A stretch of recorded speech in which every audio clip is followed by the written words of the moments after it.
देखो इसमें दिया है कि एक ऊपर उठे हुए चबूतरे का ऊपरी पृष्ठ अष्टभुज के आकार का है, जो कि आपको यहाँ पे दिख रहा होगा। अष्टभुज मतलब जिसकी 8 भुजाएं हैं, ठीक है।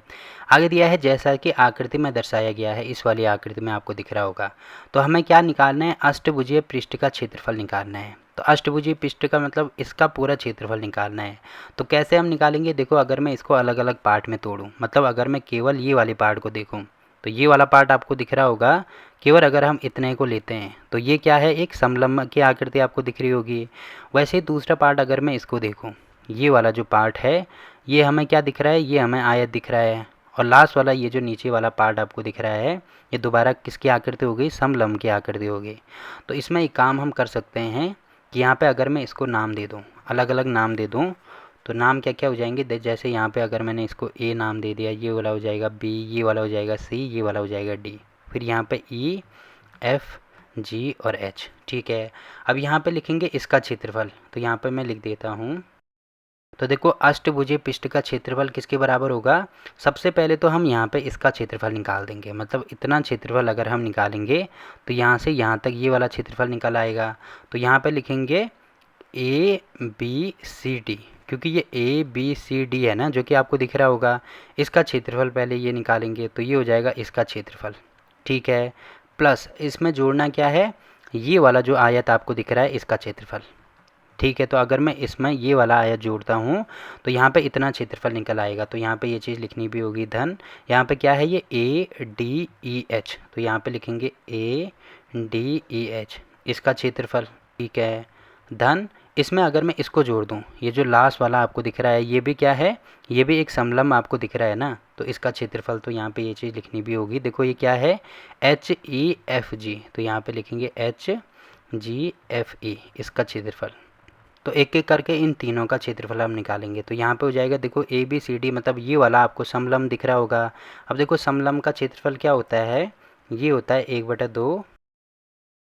समलंब का क्षेत्रफल क्या होता है, ये होता है 1/2 समांतर भुजाओं का योग गुणा ऊंचाई, ठीक है। वैसे ही ये आपको दिख रहा होगा A D E H, A D E H, ये क्या है, ये हमें एक आयत दिख रहा है। तो आयत का क्षेत्रफल क्या होता है, आयत का क्षेत्रफल होता है लंबाई गुणा चौड़ाई, ठीक है। दो चीज़ें होगी। अब तीसरा ये वाला क्षेत्रफल है, तो ये भी हमें समलंब दिख रहा है ना, तो समलंब का क्षेत्रफल भी यही होगा, यहाँ पे यही चीज़ हम लिख देंगे। तो यहाँ पे आप पूरा लिखना 1/2 समांतर भुजाओं का योग गुणा ऊंचाई, ठीक है। अब देखो इनका अगर मैं यहाँ पे अलग अलग से मान रख दूँ, तो पहले यहाँ पे मैं ये चीज़ बता देता हूँ आपको।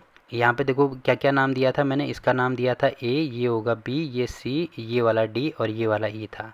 तो यहाँ पे हो जाएगा 1/2। अब ये वाला जो आपको दिख रहा होगा ए बी सी डी, मतलब इसमें इसमें आपको दिख रहा होगा समांतर भुजाएं कौन कौन सी है। देखो एक भुजा ये है और इसके समांतर ये वाली भुजा मुझे दिख रही है। तो यहाँ पे भुजा हो जाएगी एक बी सी, धन एक हो जाएगी ए डी, ठीक है। इंटू ऊंचाई, ऊंचाई ये वाली आपको दिख रही होगी। देखो ऊंचाई तो हमें इसमें पहले से ही दी है ना, क्योंकि आपको पता होगा समलंब की ऊंचाई ये होती है। तो यहाँ पे सीधे मैं 4 लिख रहा हूँ, ठीक है, 4 लिख दिया। धन यहाँ पे इसकी लंबाई और चौड़ाई, तो देखो आयत की लंबाई आपको दिख रहा होगा 11 है, चौड़ाई आपको दिख रहा होगा 5 है, क्योंकि अगर मैं यहाँ पे इसको ऐसे मिलाता हूँ तो ये पूरा आयत बन रहा है, इसकी लंबाई ये है, चौड़ाई ये है, तो लंबाई हो जाएगा यहाँ पे 11 गुणा चौड़ाई हो जाएगा यहाँ पे 5, ठीक है। धन यहाँ पे भी सेम टू सेम ये वाला जो आपको समलंब दिख रहा है इसके समांतर भुजाएं, तो पहली भुजा ये है, दूसरी भुजा ये है, ये दोनों भुजाएं एक दूसरे के समांतर हमें दिख रही हैं। तो इसका मतलब यहाँ पे हो जाएगा 1/2, यहाँ पे गुणा होगा इन दोनों भुजाओं का योग, मतलब एच ई, धन ये हो जाएगा यहाँ पे जी एफ, इसका योग गुणा ऊंचाई आपको दिख रही होगी, जितनी ऊंचाई इसकी होगी सेम टू सेम उतनी ऊंचाई इसकी भी होगी। तो ये हो जाएगा यहाँ पे डायरेक्ट मैं 4 लिख रहा हूँ, ठीक है। क्योंकि अष्टभुज है तो अगर मैं यहाँ से लाइन डाल दूँ ना तो ये भी 4 हो जाएगा, ये भी 4 हो जाएगा, सेम टू सेम, ये चीज़ आपको ध्यान रखनी है। अब देखो यहाँ पे अष्टभुज है तो इसकी एक ये वाली भुजा दी है 5, तो ये वाली भुजा भी 5 होगी, ये भी 5 होगी, ये भी 5, ये सारी भुजाएं आपस में क्या क्या हो जाएंगी, 5-5 हो जाएंगी, जो कि आपको ध्यान रखना है। इतनी चीज़ आपको समझ में आ रही होगी ये। तो यहाँ पे हम लिख देंगे 1/2 गुणा बी और सी। देखो बी और सी कौन सा है, बी और सी आपको दिख रहा होगा कि ये 5 है, तो यहाँ पे लिख देंगे 5। धन ए और डी, देखो ए डी कौन सा है, ए और डी ये वाला है जो कि हमें 11 दिया है, तो यहाँ पे हो जाएगा 11 गुणा यहाँ पे होगा 4, धन ये हो जाएगा 11 गुणा 5, धन यहाँ पे हो जाएगा 1/2 गुणा एच ई। देखो एच और ई जितना यहाँ से लेकर यहाँ तक है उतना ही यहाँ से लेकर यहाँ तक है, तो ये 11 है तो ये भी हो जाएगा 11, ठीक है, धन जी और एफ हमें 5 दिया है तो यहाँ पे हो जाएगा 5 और गुणा 4 है तो यहाँ पे हो जाएगा 4। ठीक है, अब इसको हल करेंगे तो देखो कितना आ जाएगा हमारे पास। सबसे पहले तो आपको दिख रहा होगा 2 से ये वाला कट रहा है, यहाँ पे हो जाएगा 2। वैसे ही इस वाले 2 से ये वाला कट रहा है तो यहाँ पे हो जाएगा 2। तो 5 और 11, 11 और 5 कितना हो जाएगा ये 16 गुणा 2। ठीक है, धन 11 गुणा 5 तो ये हो जाएगा 11 पंजे 55। धन 11 और 5 ये हो जाएगा 16 और गुणा 2 है तो यहाँ पे गुणा 2, 16 गुणा 2 ये होता है 32। धन ये हो जाएगा 55, धन ये हो जाएगा 16 गुणा 2 32। अब इन सबको जोड़ेंगे तो ये है यहाँ पे 32, 55 और 32। इनको जोड़ दो, 5 और 2 7 8 9। ठीक है, 5 और 3 8 और 3 ये हो जाएगा 11। तो ये आ रहा है हमारे पास 119।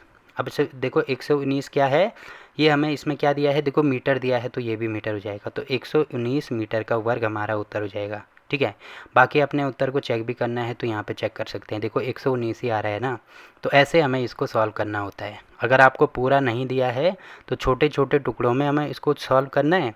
अब छोटे छोटे टुकड़ों में तोड़ेंगे तो पहले इसका क्षेत्रफल निकलेगा, फिर इसका क्षेत्रफल निकलेगा, फिर इसका क्षेत्रफल निकलेगा, तब पूरे वाले का क्षेत्रफल निकल जाएगा। ठीक, तो ऐसे आपको इसको ध्यान रखना है। तो देखो अगर इसमें भी कहीं पे कोई दिक्कत आती है ना तो आप कमेंट करके पूछ सकते हैं। तो देखो क्वेश्चन नंबर 9 भी यहाँ पे कंप्लीट होता है।